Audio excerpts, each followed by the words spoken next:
پاکستان ایک بار پھر موسمی آفات کی لپیٹ میں آ چکا ہے۔ مونسون کے اسپیل نے جہاں شہریوں کو وقتی طور پر گرمی سے نجات تو دی، وہیں سیلابی ریلوں، لینڈ سلائیڈنگ اور انفراسٹرکچر کی تباہی نے عوام کو شدید مشکلات میں ڈال دیا ہے۔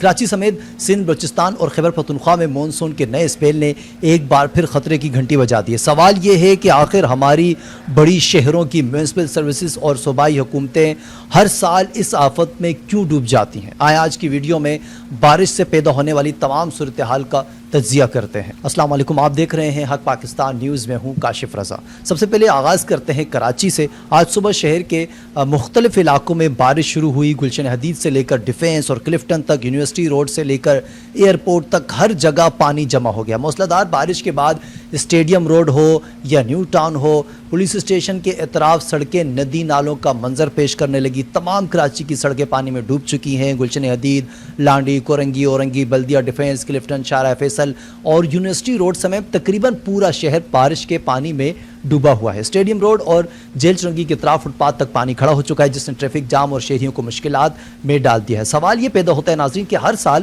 بارش کے بعد یہی مناظر کیوں دیکھنے کو ملتے ہیں؟ کیا میٹروپولیٹن کارپوریشن اور واٹر بورڈ کے پاس اس مسئلے کا کوئی پائیدار حل موجود نہیں ہے؟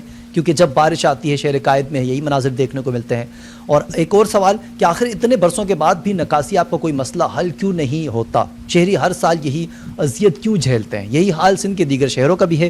سندھ کے مختلف اضلاع جیسے کہ دادو، بدین، حیدرآباد، کشمور اور تھرپارکر میں بھی بارشوں کا سلسلہ شروع ہو چکا ہے۔ محکمہ موسمیات نے مزید تیز بارشوں اور گرج چمک کے ساتھ بارشوں کی پیشگوئی کی ہے۔ دہی سندھ میں صورتحال اور بھی نازک ہے کیونکہ وہاں نکاسیاب کے مناسب انتظامات سرے سے ہی موجود نہیں ہیں۔ کسانوں کی کھڑی فصلیں خطرے میں ہیں اور ہزاروں ایکڑ اراضی میں پانی اس وقت جمع ہو چکا ہے اور وہ ڈوبنے کا خدشہ ہے۔ یہ براہ راست صوبے کی زراعت اور معیشت کو متاثر کرے گا۔ محکمہ موسمیات کے مطابق دادو، بدین، شکارپور، کشمور، تھرپارکر، مرکوٹ اور لاڑکانہ سمیت کئی اضلاع میں موسلادھار بارش کا امکان ہے۔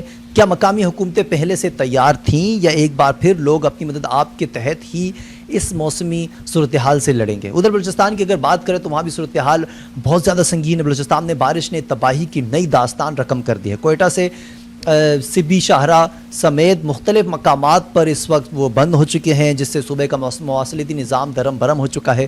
پہاڑی ندی نالے جو ہیں بکھر چکے ہیں۔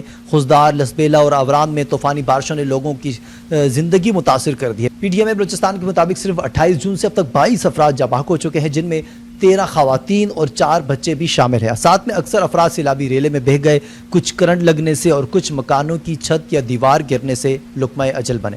ناظرین، صبح میں اب تک 83 گھروں کو نقصان پہنچا ہے، 357 سولر پینل تباہ ہوئے اور متعدد اسکولز اور سرکاری عمارتوں کو بھی نقصان پہنچا ہے۔ کوئٹہ میں بارش کے ساتھ بھی گرمی کا زور تو ٹوٹ چکا ہے، لیکن کچھی میں بارشوں نے کوئٹہ سے بھی شاہراہ بند کر دی ہے۔ سوال یہ ہے کہ ایک مرکزی شاہراہ جو بلوچستان کو ملک کے دیگر حصوں سے جوڑتی ہے، وہ ذرا سی بارش میں کیوں بند ہو جاتی ہے؟ یہ شاہراہ صوبے کی شارک سمجھی جاتی ہے جو ذرا سی شدت پر بند کر دی جاتی ہے۔ کیا یہ وہاں کا کلیڈٹس کی گنجائش ہے؟ کیا پل اور حفاظتی پشتے موسمی بہاؤ کے مطابق ڈیزائن نہیں ہوتے؟ کیا سالانہ مینٹیننس کا بجٹ کاغذی کارروائی میں صرف نظر آتا ہے؟ ہر سال اس طرح کے مناظر کیوں دیکھنے کو ملتے ہیں، چاہے وہ بلوچستان ہو یا پاکستان کے دیگر اضلاع، سندھ، پنجاب یا کے پی کے ہو، ہر جگہ یہی صورتحال ہوتی ہے۔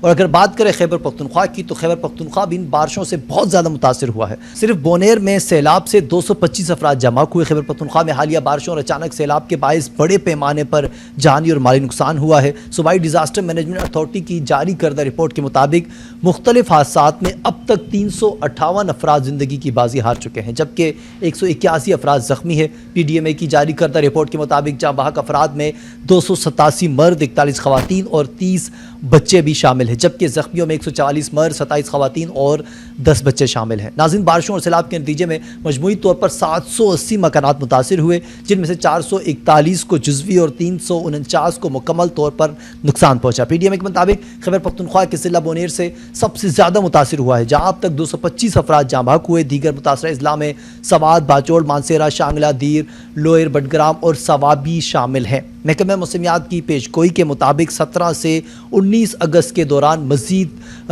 شدید بارشوں کا امکان ظاہر کیا گیا، جبکہ موجودہ بارشوں کا سلسلہ 21 اگست تک وقفے سے جاری رہ سکتا ہے۔ حکومت نے متاثرین کے لواحقین کو معاوضے کے چیک تو دینا شروع کر دیے ہیں، لیکن کیا یہ صرف معاوضہ دینے سے ہی مسائل حل ہوں گے؟ اگر ہر سال یہی نقصان دہرایا جانے لگا تو کیا پیسے سے جانی اور مالی نقصان کی تلافی ہو سکتی ہے؟